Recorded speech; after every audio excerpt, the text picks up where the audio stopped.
Welcome to Well Read, the hottest new show on YouTube.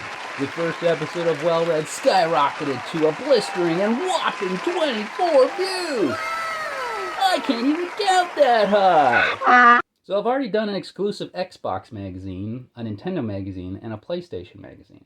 Assuming you ignored the title of the video and the thumbnail, can you guess which magazine we're going to look at today? It's a little known magazine that's even less popular than my channel. That's right, it's Electronic Gaming Monthly, or as I like to call it, EGM. I chose this issue because it has the final E3 coverage of the Xbox and GameCube before they came out later that fall. So a new console war is heating up, and only EGM and the other video game magazines of the time have it covered. Now let's get into this let's have some fun and go through EGM issue 145. All right, see here at the top we got PS2, PS1, Dreamcast, GameCube, Xbox, N64, and handheld. Somebody put a sticker on here. There's no edges, I can't get it off. But it is kind of an interesting sticker because you can win free copies of Zelda Ages and Seasons. See page 6. Oh, we certainly will. So the editor is Dan Shu? I don't know. I'm talking about the excitement of flipping through a game mag, and here he starts to threaten the reader. It better be EGM, by the way, or you're going to get a swift punch in the neck from me. Not sure if editors can do that nowadays. Down here at the Eat My Shorts section here, this is how you win the Zelda games that was mentioned on the cover. You look around the issue for quotes or references from The Simpsons or some famous movie, find one and email it to them. But the thing is, since I paid for this magazine and I'm doing the read-through, I really think it's only fair that only I enter it and that none of you, look for quotes and enter, because I'm going to be a little ticked off if you do. Now here's the letters to the editor. The letter of the month goes to a gamer dad who takes responsibility. I'm checking it out. Games like Conker's Bad Fur Day for the N64 shouldn't exist, as it is in the same league as Joe Camel's We Aren't Trying to Appeal to America's Youth ad campaign. Joe died, and so should ex-Diddy Kong Racing stars with inappropriate mouths. Wow. Here's an ad for Sonic Adventure 2. And here you got the introduction of Shadow the Hedgehog, and there's, of course, Sonic. And they call him the Good Hedgehog. And over here we got Evil, Sinister, and Malcontent Hedgehog. Yeah, he's definitely got more attitude, a bad attitude, but I don't know if I wouldn't call him evil or sinister. This is false advertising. So here we have more letters. You got the girl having a crush on Snake. And down here we have some envelope art. I always like checking out, see what people drew and sent in. Mario giving the finger to a question mark. Mega Man X stuff. And then some sort of weird mashup between Mario and Sonic. And it looks like Sonic's wearing Mario's face. Kind of creepy. I see they got a neat little comparison chart here. The Xbox people who shouldn't be interested in it are cheapskates and Mac users and prejudiced gamers who can't look past the name. And I was one of the people that was just like, wait, no, they should stay out of this. They're computers. They shouldn't make any games. And then I played Halo, and I was like, okay, I take it back. Now, moving on over here, you got the hard drive, which could store a whopping 40 gigs. Here's just a huge coverage of the Metal Gear Solid 2 trailer. They just go, like, you're looking at this one page, you're like, that's not that much. But after you get past this amazing 4 DVDs for 49 cents each ad, it just goes on and on and on. Here they just analyze the trailer, a little obsessive. Kind of reminds me of the YouTubers of today who will look at a trailer for like the new Star Wars movie or the new Marvel movie and just go through every little thing to be, whoa, what could this mean? What could that mean? Oh, I think I know. I have a theory for this here. And then, of course, they do release, what was it, Peace Walker for the GameCube? Correction! It was actually the Twin Snakes. I had to look it up. I did play it on the Xbox. Was it Resurgence, I think? Correction again, it was not Resurgence, it was Substance. But down here in the No Joy Luck Club, he was talking also about how there were ex-Atari staffers, they never got royalty checks. There were members of the dumb SIHT club. And so they thought they were pretty dumb, for staying if they had gone off and started their own companies. They could be multimillionaires too. And instead, they started a club about how dumb they were. But the joke's on those other guys, because now those guys from Activision and the Magic couldn't join their club. Losers. And down here, we got a quote from Sonic's creator, Yuji Naka. You got EGM asking him, "Are you happy to see that Sonic is still around after all these years?" His answer is yes. And they say, a concise response by Yugi Naka, head of Sonic Team, followed quickly by crickets chirping. I'm like, well, what kind of question is that? You're asking if he's happy that Sonic's still around after 10 years? No, I'm miserable. I hate it. That's awful. That's the worst thing I've ever heard. But funny story about Yuji Naka. As of the recording of this video, he was just recently arrested not only once, but twice for insider trading. Well, I guess that's not actually really that funny a story. It actually kind of sucks. And here's another one from Hiroshi Yamauchi, president of Nintendo Company Limited. He says, internet games available today are for hardcore gamers. I don't believe the general public is going to be very interested in them, and I doubt that net games will turn out to be profitable. Wrong. Man, these guys were so, like, anti-prophetic. Or maybe they were prophetic. No, wait. I mean, I'm not much of a internet gamer. First game is due out in 2002, and that game ended up being Robotech Battle Cry. I was initially going to say something like, it's weird how the Tekken games have always been PlayStation exclusives when Soul Calibur is on other platforms.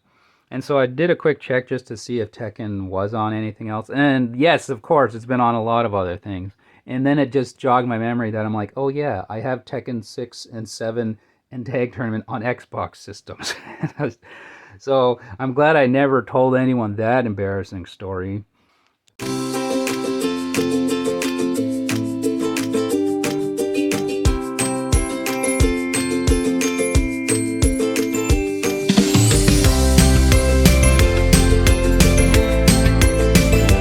Here's a little comic thing for Sue and Chan game designers in the Trade Show Diaries. And I guess it's just these fake game designers, how their experience at E3 was. And they eventually kind of go crazy. At least this one does. I don't know. It's okay. So here they had a presentation because they're saying there's a disturbing trend in the video game industry. Too much emphasis on graphics, sequels, and games appearing on multiple platforms. And yes, to an extent that is true.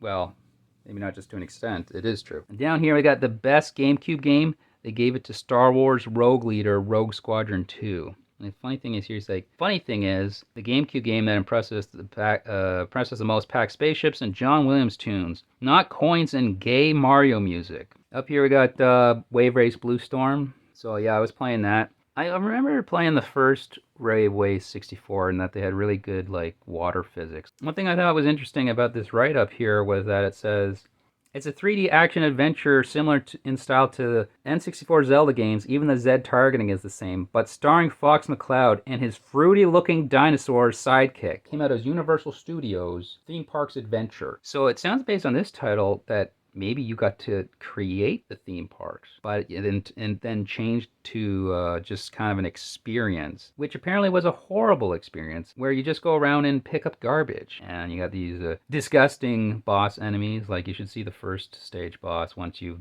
hit him enough times. Man, freak show. And then the name struck a bell with me. And that's the thing, nobody knows what this guy is. It kind of reminds me of Animaniacs, where nobody was really quite sure what the creature was. It's even black and white, like them. Or, wait. Well, they were black. I'm not sure if they had any white on them. Yeah, I think their faces had white on them. You know what? I'm just going to load up JPEGs or something, images of comparing the two of them. Say, Jet Grind Radio Future, Dead or Alive 3, and Halo were all impressive, but our favorite Xbox game is still Munch's Odyssey. I'm like, really? That's probably my least favorite of the four mentioned there. And not just probably, it is. And then so down here we got the Microsoft's VP of Games Publishing, Ed Fries, saying, Sony doesn't even have that many first-party titles in its year 2. I'm going to launch with at least half a dozen first-party games, and I mean big ones. Sony launched with what? Fantavision? Ooh, snap! Oh, wait a minute. Didn't this end up becoming Jet Set Radio Future? I'm going to look that up. Pause.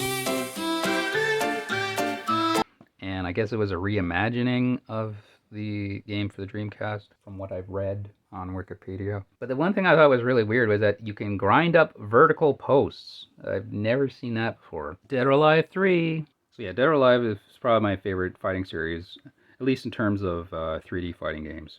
And for no other reason than they're great fighting games. I only play them for the gameplay. Just ignore all this stuff on screen. It's just there to distract you from the point I'm making.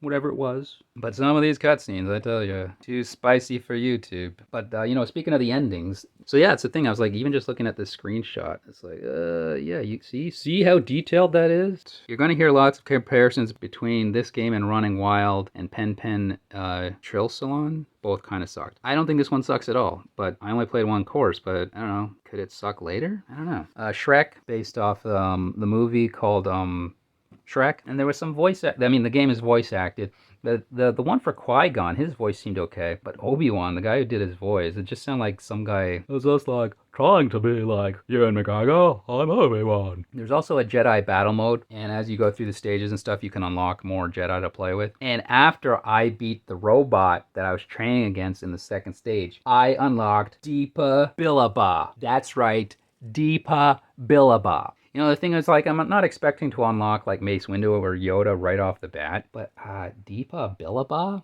Like, why not somebody like Plo Koon or Ayla Secura or Shag T or something? I mean, I didn't even know that was a character. And here they say the biggest E3 disappointment, Xbox. That's just rude. It's not that the Xbox sucked at E3. After all, we got to see some cool games, but the games didn't wow us like Microsoft wanted them to. I'm sorry, did you not see Halo or DOA 3? They better get some killer apps in the lineup, like, I don't know, Halo or DOA 3. One thing I will say, though, about it is it feels like sometimes the camera's fighting you. It could use a little bit of camera work, better camera work.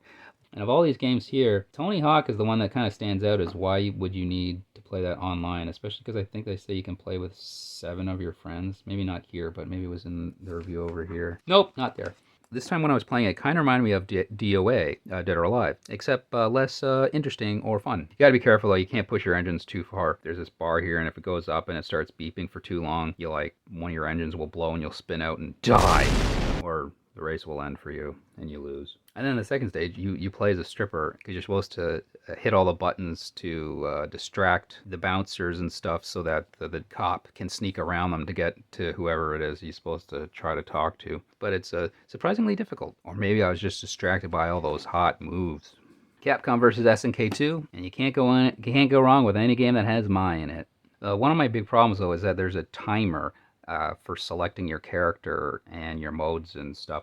He thinks there's a lot of reasons and that Capcom and SNK are to blame. He says, we released so many games in such a short time when they should have been spaced out properly like a year apart. The beginning of the game starts with a thing about, were you out of country assassinating a world leader? And the lead character's like, no, I was not.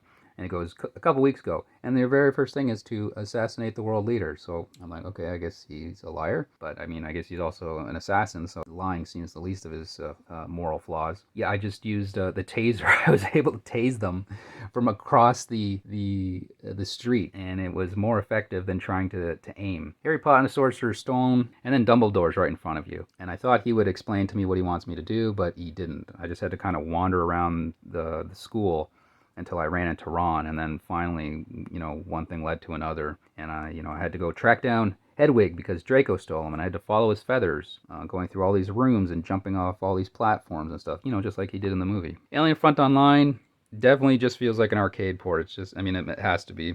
I think they even say something here, something about the arcade here, or they don't. Here, you got some Booth Babes. I don't know if they even realize this, but he's a Perfect Dark producer. Rare makes Perfect Dark. It would have been the perfect pun to put, it's not a rare thing to see Shigeru. See, they could have just put quotation marks around it and capitalize it. Perfect pun right there. Perfect pun. Yeah, puns are lame, but still. So now we're at the review crew of a rating system of 0 to 10. And if it gets a 0, this is the kind of game you want to avoid at all costs. It's pure crap. So here's the review for Bloody Roar 3. He says, about as exciting as watching paint dry. I love watching paint dry. Wow, what a waste of ad space. James said something about being a little crybaby. After watching the opening salvo of Super Smash Bros. Melee, I was practically in tears. And I just never understand that, why these fanboys, not only on the verge of tears, but actually cry from watching trailers of movies and video game stuff. It's just like, come on, if you're crying about these things, you need to take a step back. You're a little too attached to these fictional properties. So that does it for EGM 145. And so from everyone here at Well Read, and I mean every single one of us, thanks for watching. You take care now. Bye.